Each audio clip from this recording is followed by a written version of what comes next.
with a confident smile and a glamorous way. At this moment, however, while waiting for a drink she'd requested of a stagehand, she seems to shiver with apprehension. "They're making fun of me," she tells the young man as he offers her a glass of New York City tap water. "Listen." But he can't follow her direction, for he is too taken aback by how her eyes are locked on his, how she is talking to him, and how she is Marilyn Monroe.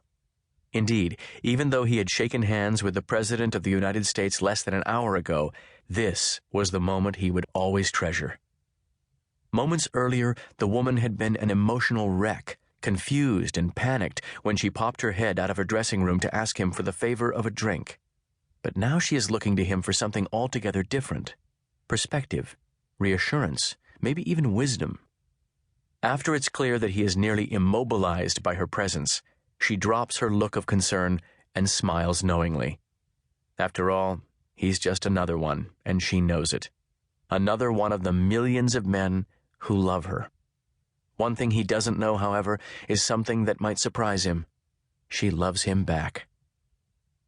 By May 19, 1962, Marilyn Monroe had whittled down her circle of close friends to a precious few, or perhaps the circumstances of her life had done it for her. Along the way, there had been many who tried to talk her through her bouts of anxiety or paranoia. However, their efforts were almost always in vain. Marilyn was convinced that she knew better. In a heartbreaking catch-22, those dearest to her would throw up their hands and surrender to her need to be right, even if what she was correct about was her own misery. Without anyone left in her world able to lift her from her darkest periods, she would spend the majority of her time alone, thinking, which was, of course, exactly what kept her in such despair.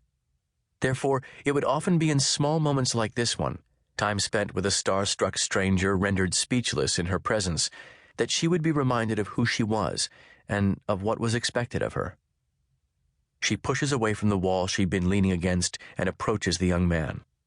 Once standing before him, she bends forward, holds his ears between her palms, and kisses the top of his head.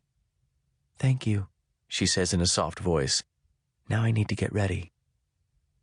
As he slips out of the room, he notices her moving to a large mirror, sighing loudly. She begins laughing as he pulls the knob, and then, when the door clicks shut, silence again. This strange behavior leaves him thinking what everyone else backstage that night had been. What is going on in there? Not just in that dressing room, but inside that beautiful head of hers. Marilyn had practiced so hard for that performance, explained her friend Susan Strasberg. Far too much, if you ask me. It was too important to her. All she had to do was sing Happy Birthday. Most performers could have done that with their eyes closed. Marilyn, of course, was not most performers. In fact, she wasn't even most people. Rather, she was a woman waging a specific battle fought by many in the world on a daily basis: mental illness. Her unusual mood swings and unpredictable behavior were usually viewed by her public as mere eccentricities, incidental to who Marilyn Monroe was as a woman. Yet the difficult emotional tug-of-war she endured for much of her life, ignored by almost everyone, may have been her most defining characteristic. On this night, however, why would Marilyn, globally recognized as a major celebrity, think that she was being made fun of? While she had often wrongly believed in the past that the worst was being thought and said about her, on this evening, she happened to be right. They were making fun of her.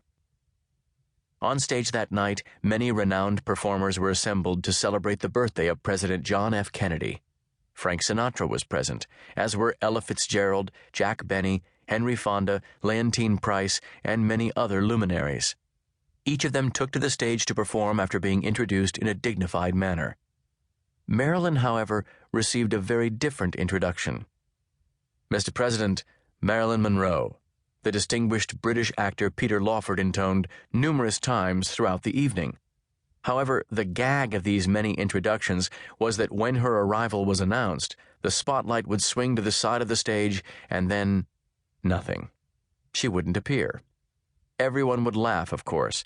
After all, it had become a not-so-inside joke that Marilyn Monroe was a woman upon whom nobody could depend. Funny? Not particularly, especially if one